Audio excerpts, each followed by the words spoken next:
Hello, everyone, and welcome back to Coffee and Headlines. This is Sunday, May 31st, and here we are. It is Sunday Fun Day. So, if you're new to this broadcast, please let me tell you we're not this way from Monday through Saturday. On Sundays, nothing is sacred, no one is safe. We decide not to focus on news today because it is Sunday, and oh my God, Gayoff is here. I am so glad you're here, Gayoff, because it's all about you again. Let me start by saying some hellos. Uh, um, Claude wants some pickle. Well, maybe if you behave properly, I will have. Uh, we will have pickle. Um, Definitely pick. Oh my God, why does everybody want pickle? This is crazy. I love it. Of course, I'm going to bring us some fun times today. I am so glad that a bunch of you are here. Um, Good cloudy morning. Indeed, it is cloudy and it is humid. Ellen asks if this is a new microphone. This is a new old microphone. This is my broadcast microphone from million years ago. And I've been lazy about getting it out, but I figured you deserve a better sound. I certainly hope it makes a difference. Plus, I'm trying a new mixer so that the sound sounds better as we get ready for all these live broadcasts that we're going to do for the virtual Pride celebration coming up in a couple of weeks. So we are having a good time either dusting out old equipment that I hadn't had to use in a long time, or either making some upgrades so that the overall experience that you have is a good one.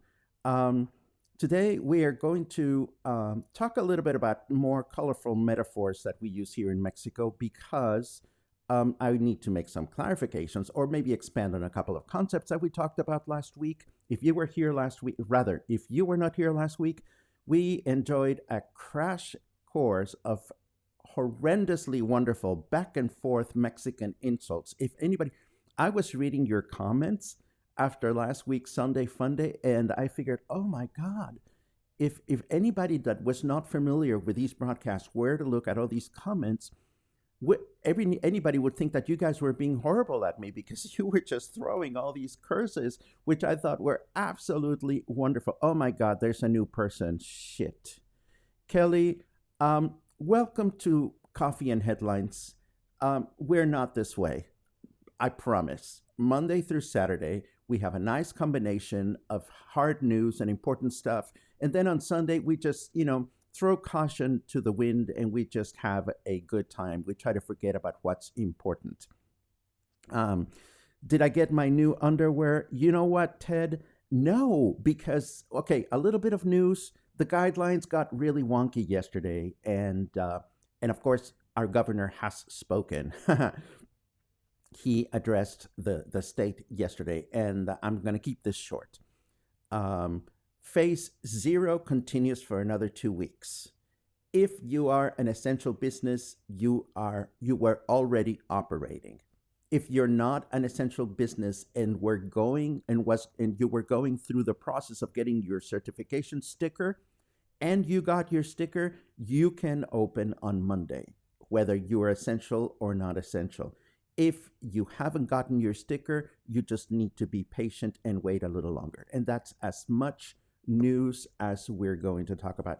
But what does that have to do with the undies? Well, I just don't think that supermarkets and Costco and Sam's are going to allow us to have access to all those non-essential items starting on Monday. So I'm going to have to Amazon some undies, which is weird because even though you cannot touch the inside of the packages when you're shopping for underwear in person, I just like to hold them. I mean, to me, there's something really weird about buying underwear from the internet, but I digress. This is not about Paco's undies, although if you want to know, I will show you. I am wearing my fabulous shorts that don't really match with anything else, but you know what? I really don't care. It is Sunday. We're supposed to have fun.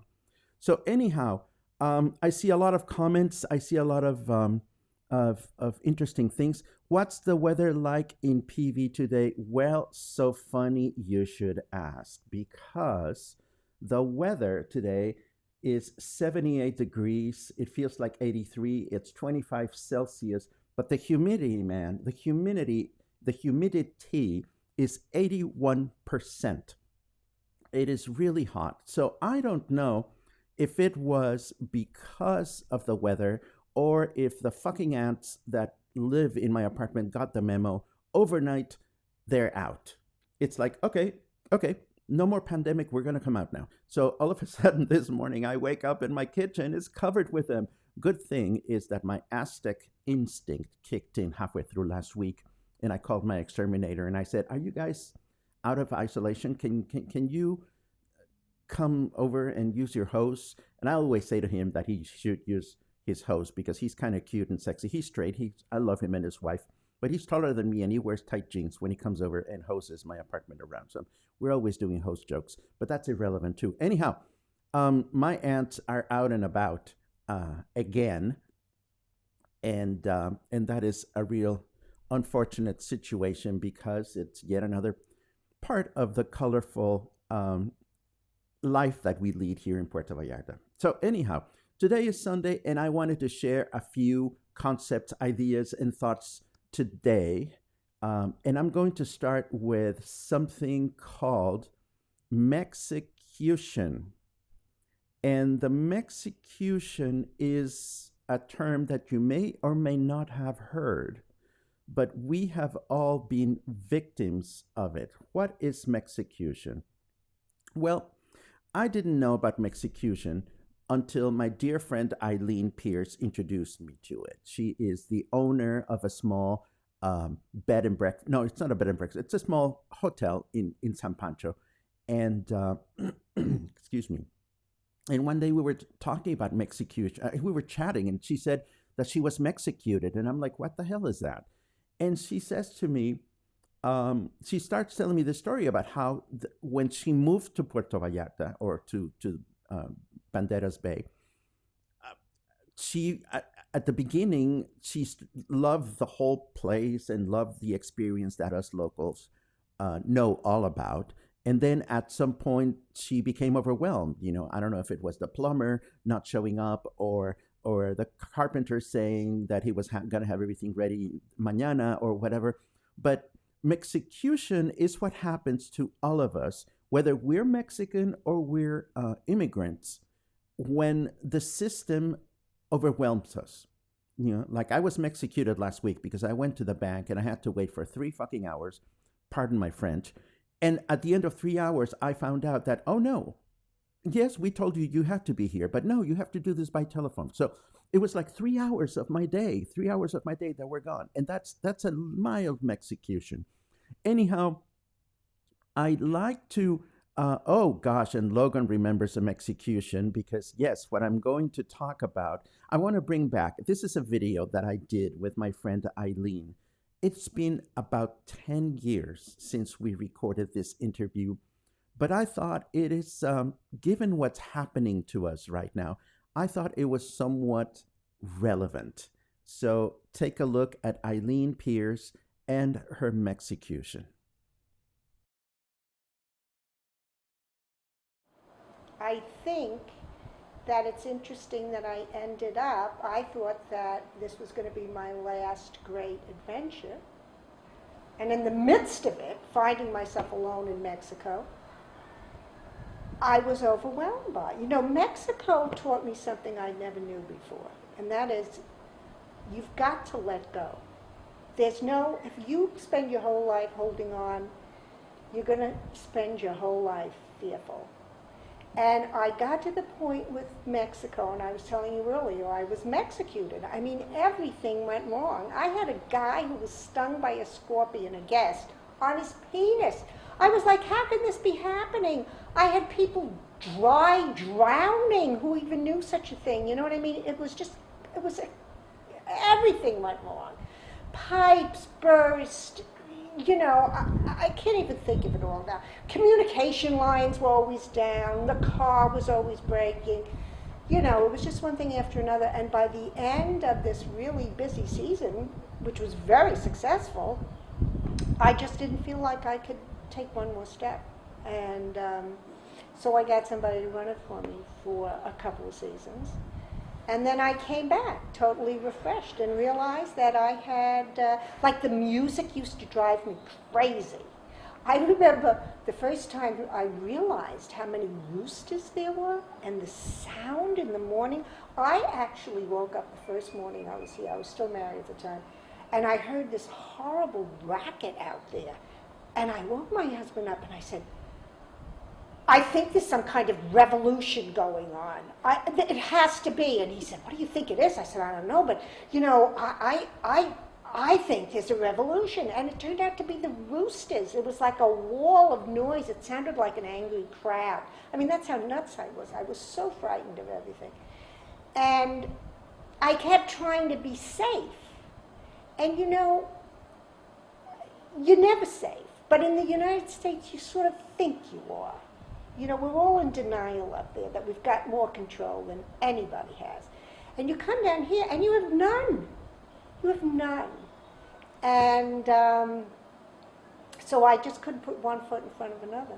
For after that, it was my third season. And so I flew around for a while. I was in transition, staying with friends and family and whatever. And then I came back in April, and it was like, now I can do this, you know. It was so interesting because one morning, Ramon, who lives downstairs, I came out, he said, oh my God, did you hear the band last night? And I said, no. He said, you didn't hear that? And I said, no. So somewhere it's like, I don't hear the bander anymore, you know. It's quieter for me, and I'm less frightened. If a pipe breaks, and you know pipes in Mexico break, it breaks, and I have a great electrician plumber, and you know I have a network now, and I feel like I belong in this wonderful little community, you know, to the extent that a foreigner can belong. And Mexico is very welcoming. The Mexican people are very welcoming of us. I mean, they are warm and welcoming, and so I guess that's it. I'm going on and on. You always have to go like this, or I'll talk forever. So that was my dear friend Eileen. In one take, this is like one of the first video interviews that I did like 10 years ago or something like that. And I had just acquired the same camera that I'm using to broadcast right now. And she just gave me that wonderful painting of her experience in one take. And you heard correctly, a guest at her inn had been bitten by a scorpion on his penis, and he had to be dry drowned. I don't even want to go into the visuals of what that may have been like, but it was amazing. And ever since I had that conversation with Eileen, the phrase "mexicution" or being mexicuted comes to mind whenever the system tries to mess around with my patients. And I don't, this is of course not, the solution is not that we all leave Puerto Vallarta and go back to our country of origin to miss it, but somehow we all get mexicuted on a daily basis. Um, and it's entirely up to us to be able to make it. I think there's a lot of us locals here today, and it's really um, amusing, sad, but amusing when we see like new people moving to town, and at the beginning they're like, oh my God, yes, paradise, and they insist on calling it paradise. It's like, 10 more days till we get to paradise. And then a week goes by and they don't look as happy, and then a month goes by, and then 2 months go by, and they become overwhelmed and they leave. They are mexicuted. So Puerto Vallarta, like I'm sure any destination, is not for everybody.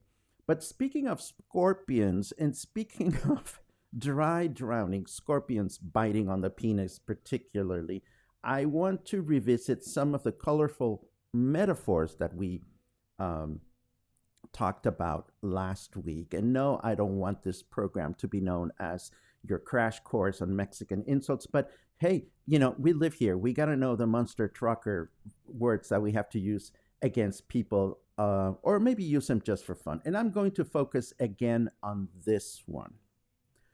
No mames, because we talked about it a little bit last week. But after the broadcast, when I was watching it again, I figured, well, we didn't really dive into this as much as we could have. For starters, have you heard this expression before? I certainly hope you have.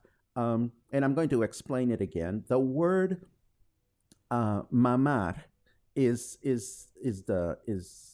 where this comes from, and mamar can be one of two kinds of situations in which, like for example, here the little creature, the one in the white, is mamando. He's sucking on a nipple, and that's what all mammals do.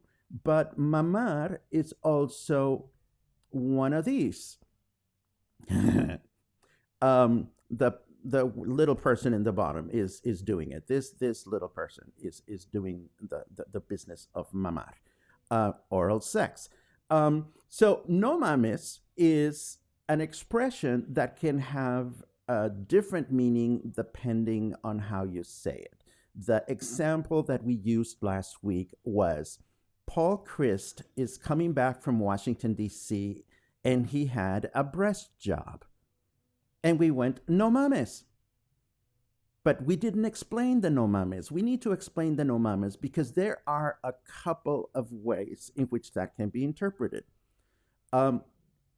If Paul Christ comes back from Washington, D.C. with a boob job, okay, and I certainly hope he isn't, you can have the gullible reaction, and you can go, oh, no mames, as in like somebody that just wants to hear all the dirt, you know.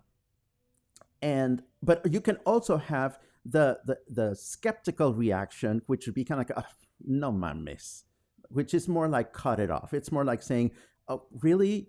Yeah. And Donald Trump has a twin sister called Miriam, you know, like totally not believing it. So there is those several different connotations to the expression. And yes, Clay is correct in saying that the dinner table friendly version of that is no manches. No manches is the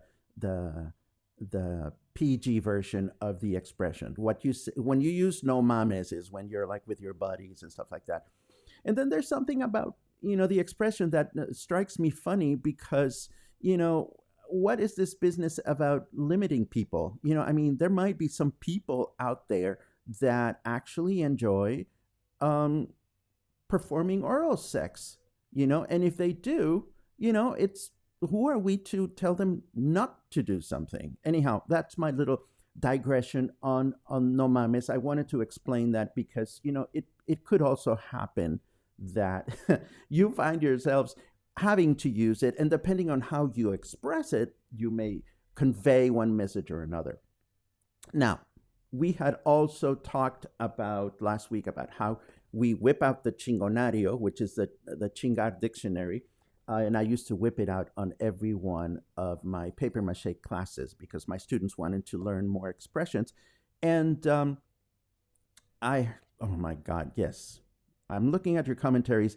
Your comments are absolutely wonderful. I'm going to come back to them in a second. I want to talk to you about one more expression from here.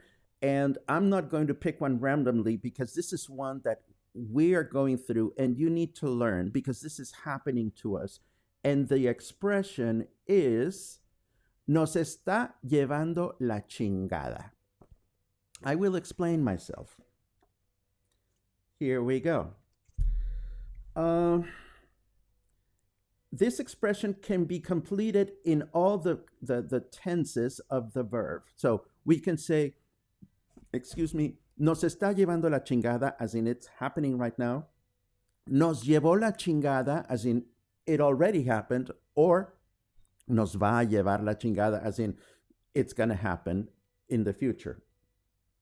What is happening, or what is this talking about? Well, when nos está llevando la chingada is happening is when everything is going wrong. It's very similar to being executed, and it is something that that I want to, that I'm going through. I think you're going through it too. So, you know, if your parents or your friends in the United States or anything or anybody connects with you and they want to know, oh my God, how are you doing out there? How are things going on? What you have to say is, nos está llevando la chingada. And that's exactly what is happening right now. So keep that one in mind. I'm going to say it again because I want to make sure that you can say it with gusto and enthusiasm. Nos está llevando la chingada. And I certainly hope you're repeating that out loud at home because it's Sunday and nobody's watching you. And you're also wearing your undies that don't match and you don't care like I don't care. And that's all I wanted to go as far as the oh my God, Luis Leal from Farm Fresh PV is watching, and here we are having our totally informal day. We are not like this during the week, Luis. We're going to have a very formal interview on Wednesday when you come on the show. Today, we allow ourselves to be totally silly, and and that's the way it goes. I also want to talk to you about this guy because this guy changed my life last week. And one of our regular watchers, Chris Thomas, had everything to do with it. This is Georg Ludwig Ritter von Trapp, who was an Austro-Hungarian Navy officer and the patriarch of the von Trapp family singers, whose lives were the inspiration for the musical play and the movie The Sound of Music. And you're probably wondering, what has this got to do with anything? And it goes like this. You know, here we are in Coffee and Headlines, and I see you coming back every day, and it's really nice. And I feel like, okay, we're making new friends here, and we're creating connections.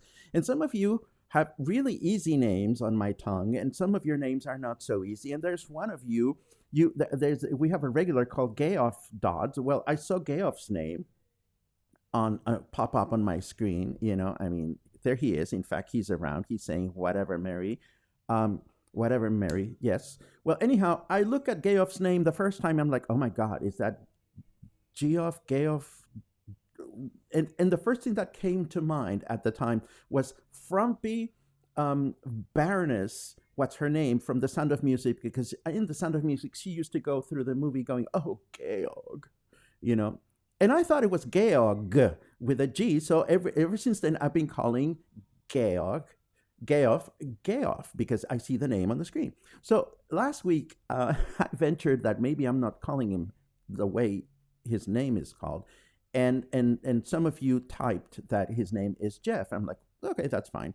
And I figured, okay, I'm going to call Geoff Jeff from now on, and I'll learn the name. But then Chris Thomas, who's also a regular, drops a bomb on me rather casually. He's like, oh no, Von Trapp's name was Geoff. I mean, Georg with a G. And I'm like, oh fuck. What do you mean it's Georg? Georg with a G and not with an F? And you see, I mean, you learn certain things, you know, you learn certain things from your childhood, and then, you know, somebody changes them. And it's like somebody pulled the rug from under you. And remember, I'm the guy that gets all bent out of shape when I go to Costco or when I go to La Comer, and they put signs in which you have to go through the aisles in a certain direction. And when the direction didn't match my usual direction, I was a mess for a day. So, okay, so now I know that Jeff is Jeff and not Geoff. And I know that Captain Von Trapp is Georg, not Geoff. And I went and looked at the scene in the movie yesterday, and I saw that it is correct, and it messed me up, and I recovered. But then I started thinking, well, what else have I learned wrong all my life? And that made me think, because, I mean, here we have, you know, my beautiful, handsome, he was so handsome, Captain Von Trapp. But then that got me thinking about her. Do you know who she is? Do you know who that gal is? You know, you're probably not going to recognize her, but I know that you've heard one of her songs.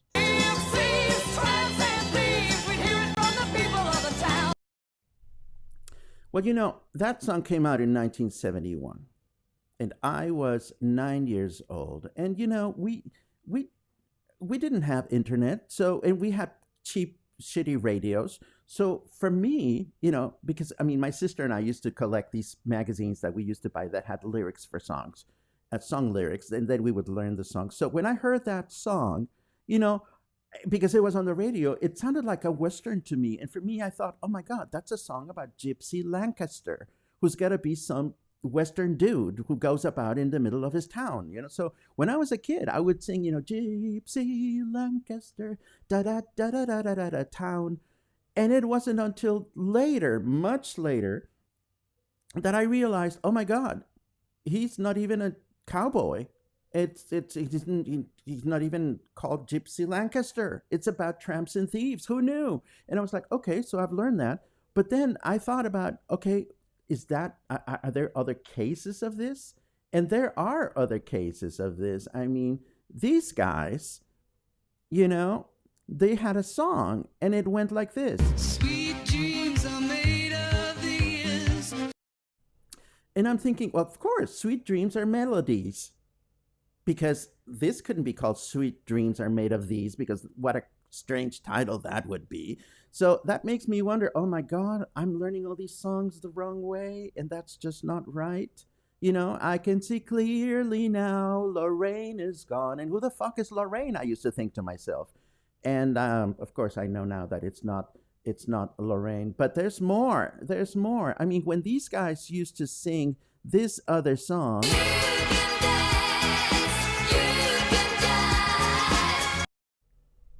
I figured, you know,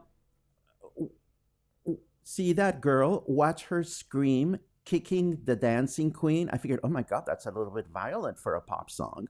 But I guess that's what she's doing. And I thought, what a crazy song. They're talking about kicking a dancing queen, but the song is so cheerful. And it wasn't until much later that I realized that I got the lyrics wrong.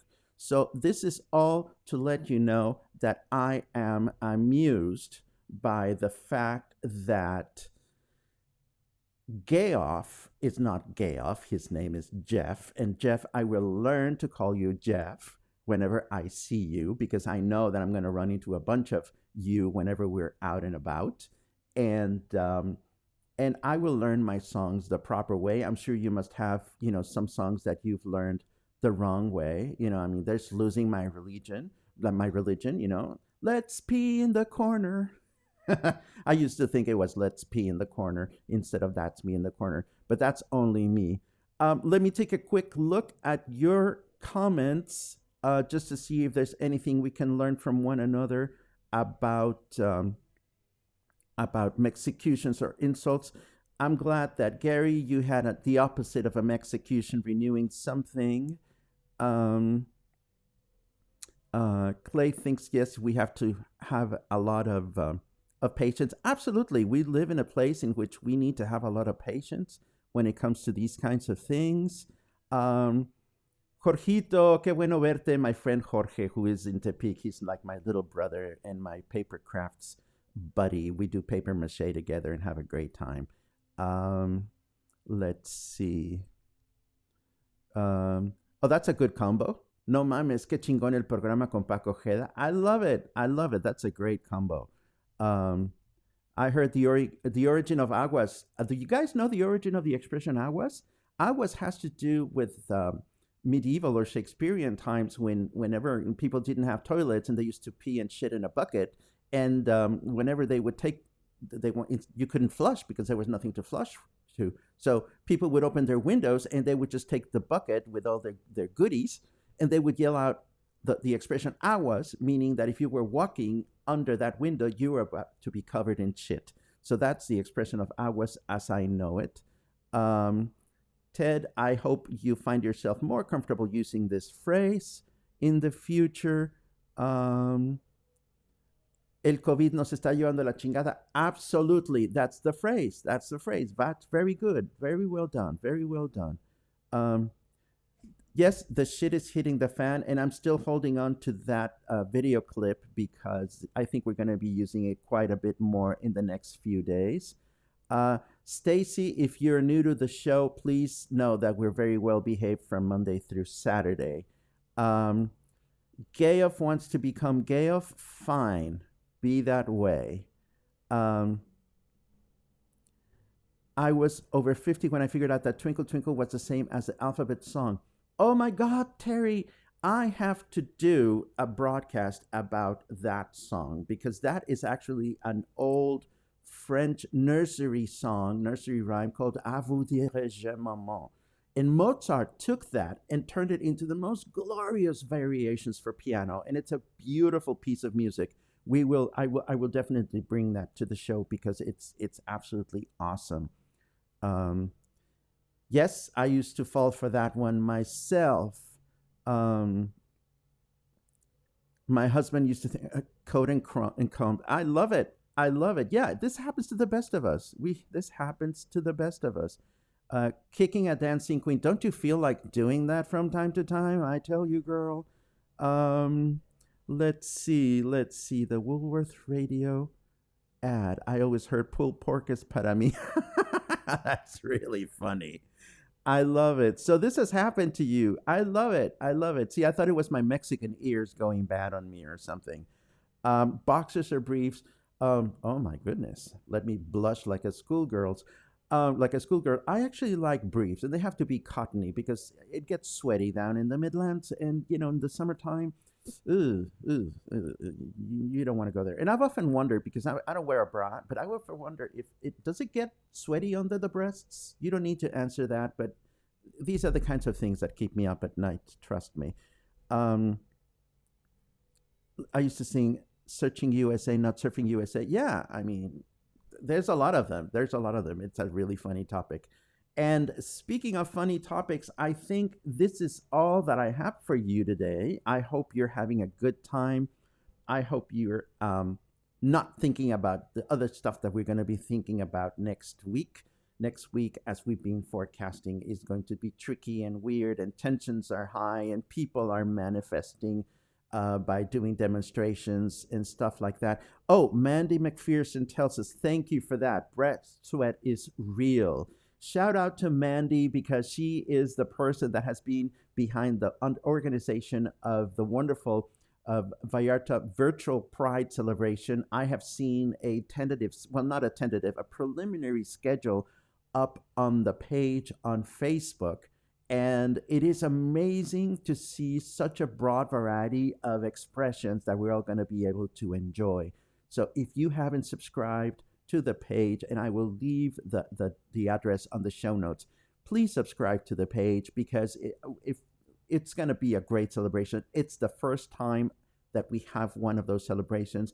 And it's going to be wonderful because each one of the people that are going to be broadcasting is designating their own beneficiary of choice. The expectation is that we're going to be tipping or sending money somewhere, et cetera, et cetera. And this is all completely transparent. It goes to the people that are broadcasting at any given point.